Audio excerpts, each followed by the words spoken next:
Hey guys, Merry Meet. This is Anastasia Autumnfire, and today is the 24th day of my 30 days of Samhain crafting.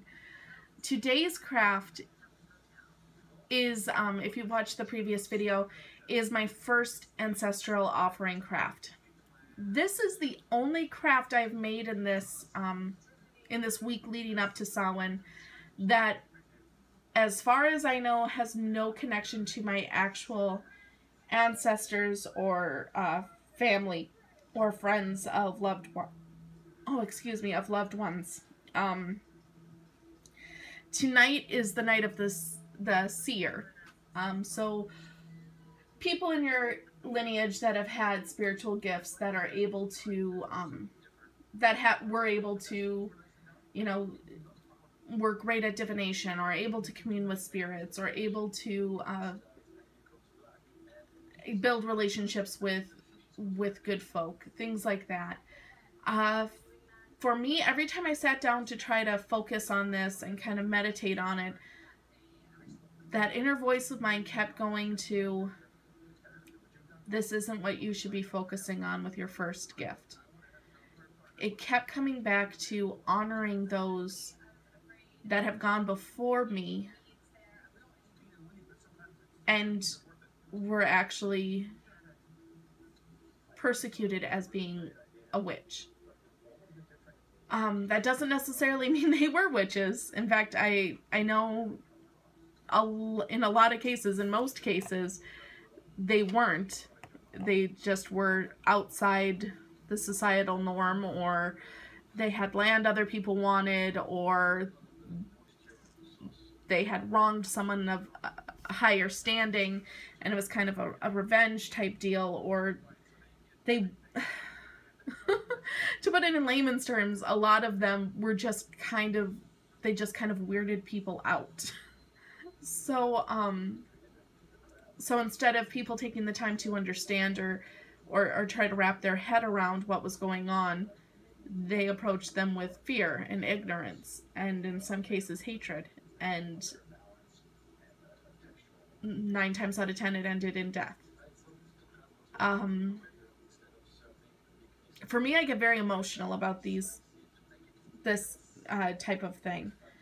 And I'm not entirely sure why. It's much deeper than my normal. I don't like talking about atrocities. I'm not an empath as far as I know. It's just a very touchy subject for me. I find it very interesting. I love researching it. When I research it, I can distance myself. But as soon as I start talking about it or actually really thinking about it, it becomes overwhelming to me. And it's just a very difficult topic for some reason with me. But I think that's why I felt so strongly to have something burn in my Samhain fire, acknowledging those men and women, and in some cases children, who came before and were put to death or ostracized in some manner under the title which I am learning to wear proudly. I hope those sentiments make sense to someone other than myself. It really means a lot to me. For some reason I have this really odd connection, and this means a great deal. So I hope I'm making sense. I know I get rambly, but I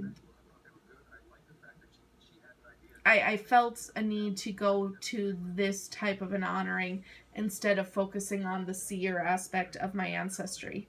So, and in a way, this is my ancestry, because if we look at the broadened spectrum that so many of us pagans work in, we're all brothers and sisters. We're all connected. We're all from the goddess.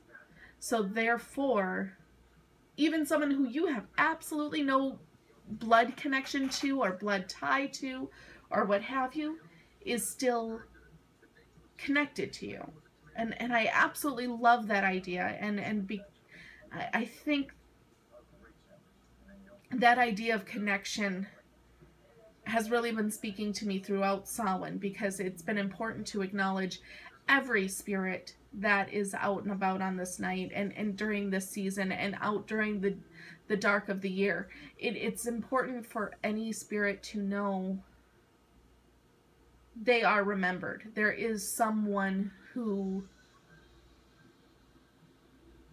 is honoring them. Even if you don't necessarily know their name, you can still honor them. And I know that's kind of an odd idea, but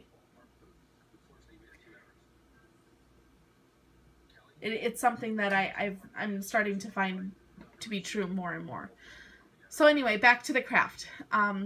What I've done here, I'm just going to quickly explain the craft because I've already spent a lot of time just yammering, so sorry about that. I'm just going to move my ancestor candle. This is actually a plank, not even a plank, just like a split of a yew branch. Yew is a guardian to the underworld. They were actually trees in traditional, there was a tradition where yew trees would be what would be planted in a graveyard to hold the souls or keep them there and protect them. So I thought that seemed proper or correct to use in this project. It also is an honored wood for my matron goddess Hel. Then down here we have 3 oak leaves. Oak, again, is a very sacred tree. It actually, I believe in the Druids, was the sacred tree, at least for male energy. And it is a sacred tree to Cernunnos, who is my patron god. So I liked that I was able to, in this craft, incorporate both god and goddess. On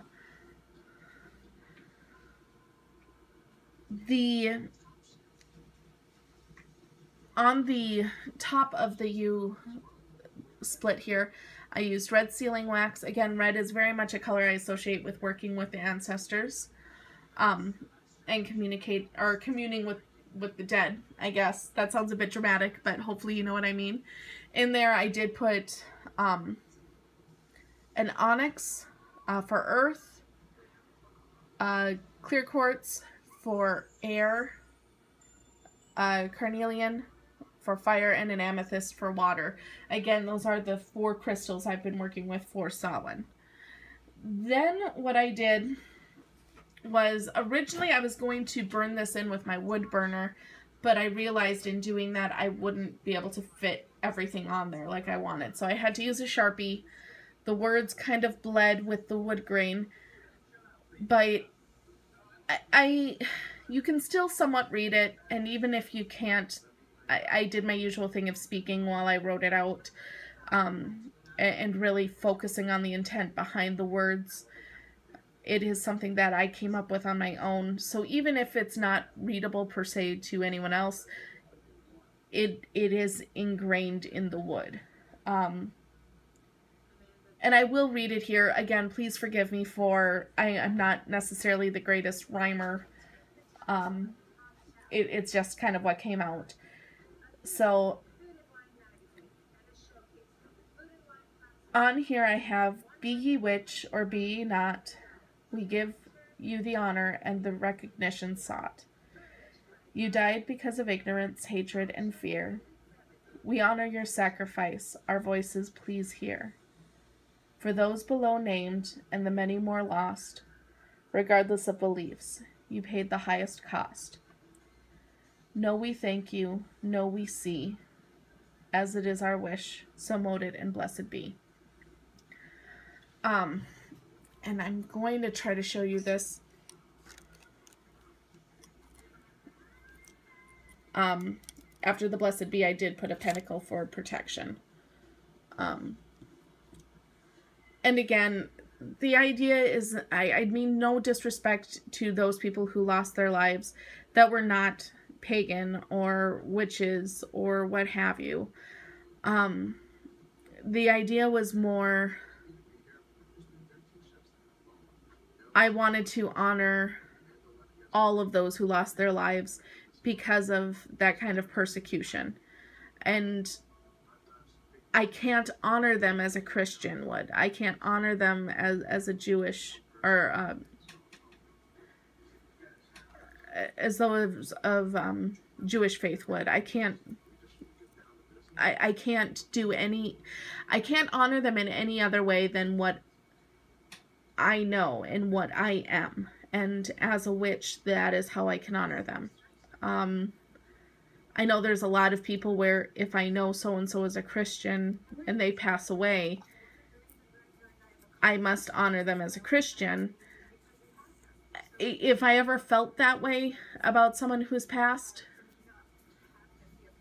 if I ever felt like, no, this would be a dishonor to them because they didn't believe in this and so on and so forth, and I can't do this, then I wouldn't. But so far, every time it comes to honoring someone who's passed, whether it be someone I know or not, the answers always come back tenfold. It's better to honor them the way you know how and the way you can versus not honoring them. And it's not, in my opinion, which you may not agree with, I'm not saying you have to, it's more important that a soul knows it's being recognized as opposed to how it's being recognized. Obviously, that's within reason. I'm not saying to go sacrifice a cat or some such thing in the name of your grandfather who passed away, because no, that's not what I'm saying. I'm just saying, even though a majority of the people who died in the burning times, who died in the witch trials and the hunts and inquisitions and to this day, what have you, even though many of them are not witches or were not witches, I still want to do honor to them, and this is how I know, and this is the only way I know how. I hope that makes sense. I'm sorry if I'm rambly. I'm kind of working with a clouded head at this moment. I was very clear before beginning this video, and it's just kind of getting worse and worse. I've had to stop a couple times now because I'm going off on tangents as opposed to focusing. So I hope this is making sense. I swear we're almost done. So I wrote the incantation on the wood. Then on these 3 oak leaves, what I've done, and this one kind of twisted so you can't see necessarily, I don't want to move it too much because it'll break. I did take those in the Salem witch trials simply because I knew there would be a list of those that died in those trials, as opposed to trying to find names of people who died in the burning times. And I listed them out. That's also why I added the bit on here of, for those of you, for those below named and the many more lost. I wanted to name some, but I knew I could not name all. All are being honored with this craft. All are going to have energy sent to them in remembrance when this burns, even if they are not listed, because I mean, there's no way you can possibly list that kind of number, if that makes sense. Even just the names for the Salem witch trial were so much more than I expected. I actually went through not just the men and women that were hanged and Giles Corey, who was pressed to death, but I also recorded the names of those that perished in the prison awaiting trial, people that were awaiting sentencing. There was even a little infant, and this one really got to me. I've never heard this before. Sarah Good had a child while she was in prison, before she was put to death, and the little child she named Mercy, and the baby died in its infancy in the prison. So I put those names next to each other.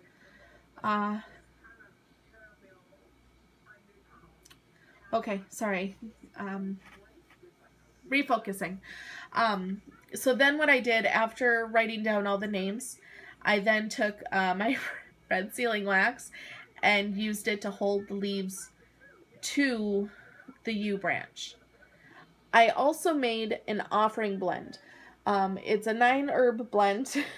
Again, me and my 9 herbs.